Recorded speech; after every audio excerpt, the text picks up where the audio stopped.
दोस्तों नमस्कार।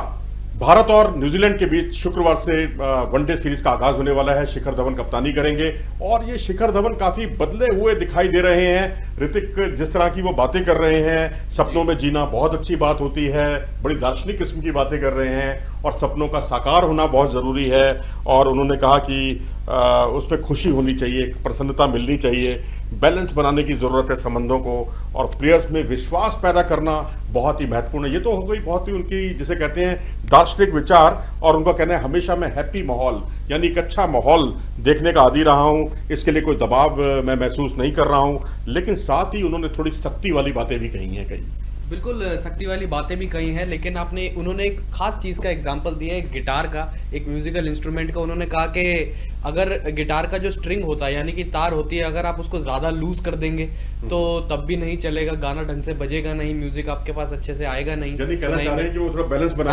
बैलेंस की बात करी थी उन्होंने। एग्जाम्पल यही दिया कि अगर उसको बोला कि आप स्ट्रिंग को टाइट करेंगे तब भी ज़्यादा अच्छी धुन नहीं निकलेगी। तो उन्होंने कहा चीज़ें जो अब निखर के तभी आती है जब बैलेंस होता है। मैं अपनी टीम में बैलेंस क्रिएट करना चाहता हूँ, और तो और sports support staff, coaching staff, ये सब मेक श्योर यही सब करता हूँ कि मैं सारे प्लेयर्स के बीच में या सबके पूरा माहौल जो भी हमारे साथ क्रिकेट खेलने गए हो, एनवायरनमेंट बिल्कुल काम रहे, कंपोज रहे और बढ़िया रहे एकदम। लेकिन ये तो उन्होंने शुरुआत में ऐसी बातें कही, लेकिन बाद में वो थोड़ा सख्त मिजाज के भी दिखाई दिए। उन्होंने कहा कि टीम के हित के लिए मैं बड़े फैसले करने से भी नहीं हिचकूंगा, क्योंकि जब आदमी में कॉन्फिडेंस आता है और कॉन्फिडेंस होने के साथ वो बड़े फैसले ले सकता है। उन्होंने अपना उदाहरण दिया कि शुरुआत में वो थोड़े से नरम पड़ जाते थे, वरिष्ठ बॉलर को देखते थे तो उसे कई बार वो एक्स्ट्रा ओवर भी दे दिया उनके रिगार्ड में, उनकी इज्जत करते हुए, उनका सम्मान बढ़ाने के लिए उसे एक अतिरिक्त ओवर दे दिया करते थे। लेकिन कहते हैं आपके क्योंकि वो लगातार क्रिकेट खेलते रहे हैं और लंबे समय से क्रिकेट खेल रहे हैं, तो ऐसी स्थिति में वो इस तरह की बातों से बचेंगे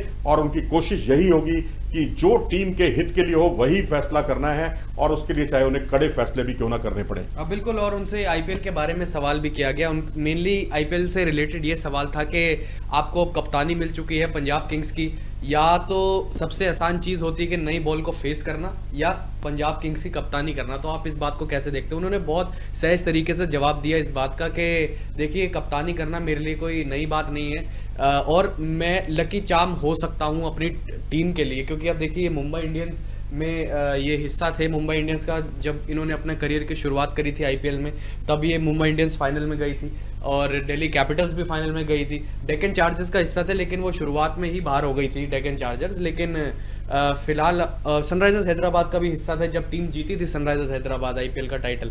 तब अब ये है कि अब इनको कप्तान बना दिया गया है पंजाब किंग्स का, तो उन्होंने बोला कि मैं हो सकता हूँ लकी चार्म साबित उस टीम के। चलिए, बहुत अच्छी बात है अगर वो बहुत पॉजिटिव फ्रेम ऑफ माइंड से सोच रहे हैं, क्योंकि आईपीएल और उसके बाद भारतीय क्रिकेट टीम, क्योंकि अब मुझे तो लग रहा है कि आईपीएल के बाद जो है वो भारतीय टीम को, क्योंकि वर्ल्ड कप खेलना है अगले साल अपनी ही जमीन पर, तो शिखर धवन एक एसेट बन सकते हैं, तुरुप का इक्का साबित हो सकते हैं, भविष्य के कप्तान भी बन सकते हैं। कोई बड़ी बात नहीं है, आश्चर्य की बात नहीं है। हालांकि अभी तक तो उनको एक स्टैंड बाई ऑप्शन ही रखा जाता है, और अगर देखें तो उन्होंने अपनी कप्तानी में श्रीलंका की टीम को हराया 2-1 से, भारतीय टीम ने हराया था, ये तब शिखर धवन कप्तान थे।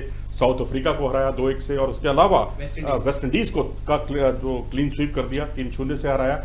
तो अब कप्तान तो खैर भारतीय टीम का मुझे लगता असर दिखाई नहीं दे रहा, क्योंकि व्हाइट बॉल क्रिकेट में आने वाले समय में रोहित शर्मा, पहले तो रोहित शर्मा है ऑब्स्टेकल, और उसके बाद अब हार्दिक पांड्या पर सबकी नजरें हैं। तो मैं तो यही कहूंगा, कप्तानी में क्या रखा हुआ है भैया, अपना परफॉर्मेंस करो, अच्छा परफॉर्मेंस करो, जितनी आप में क्षमताएं हैं उसका इस्तेमाल करो, क्योंकि भारतीय क्रिकेट टीम को इस वक्त टॉप ऑर्डर की जरूरत है, और टॉप ऑर्डर में शिखर धवन ने बहुत बार भारत की लुटिया, जो डूबती हुई लुटिया, उसको किनारा लगाया है। बहुत अच्छे तरीके से उन्होंने भारतीय टीम के लिए प्रदर्शन किया है। बिल्कुल प्रदर्शन किया। और जाते जाते उन्होंने, मैं एक और बात उनकी ऐड करना चाहूँगा आईपीएल के बारे में। उन्होंने कही थी कि जो भी प्लेयर आईपीएल में खेलने के लिए चुना जाता है या उसका ऑक्शन में नाम आता है, तो वो अपना ड्रीम पूरा करना चाह रहा है, या कह सकते हैं उसका ड्रीम कम ट्रू हुआ है उस चीज़ से। तो जिस भी इंसान अपने पैशन के लिए खेलता है या उसका सपना पूरा हुआ होता है, वो अपनी खुशी के लिए खेलता है, और कभी भी हम उस चीज़ में ज़्यादा स्ट्रेस में नहीं आते। हम कंफर्टेबल माहौल रखते हैं, चाहे हम अपने इंडियन टीम में रखें, जब मैं कप्तानी करता हूँ, चाहे आईपीएल में कोई भी नया खिलाड़ी आए, तो हर जगह इन्होंने अच्छे और सहज माहौल रखने की ही बात करी है। सहज माहौल रखने की बात जरूर कही है, लेकिन साथ ही उन्होंने अब यह भी कहा कि वो सख्त फैसले लेने में पीछे नहीं हटेंगे। तो ये बात कईयों को चौंका सकती है और आपको एक बदले हुए मिजाज में न्यूजीलैंड के खिलाफ सीरीज में शिखर धवन दिखाई दे सकते हैं। बिल्कुल, और दिखाई दे सकते हैं। और अगर आपको हमारे वीडियो पसंद आया हो तो इसे लाइक करें, शेयर करें और हमारे चैनल को सब्सक्राइब करें। नमस्कार।